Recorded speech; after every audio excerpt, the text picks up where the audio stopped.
రాష్ట్రపతి ద్రౌపది ముర్ము హైదరాబాద్ చేరుకున్నారు. బేగంపేట ఎయిర్పోర్టులో రాష్ట్రపతిని తెలంగాణ గవర్నర్ తమిళిసై సీఎం రేవంత్ రెడ్డి ఘన స్వాగతం పలికారు. శీతాకాల విడిది కోసం ద్రౌపది ముర్ము హైదరాబాద్కు విచ్చేశారు. 5 రోజుల పాటు రాష్ట్రపతి భవన్లో ద్రౌపది ముర్ము బస చేయనున్నారు.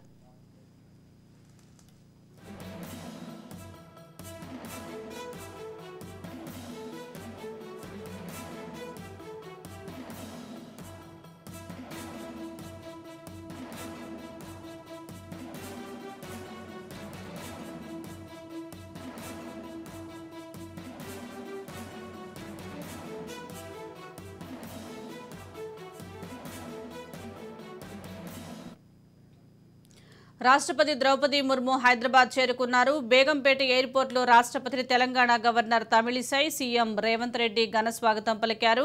శీతాకాల విడిది కోసం ద్రౌపది ముర్ము హైదరాబాద్కు విచ్చేశారు. 5 రోజుల పాటు రాష్ట్రపతి భవన్లో ద్రౌపది ముర్ము బస చేయనున్నారు.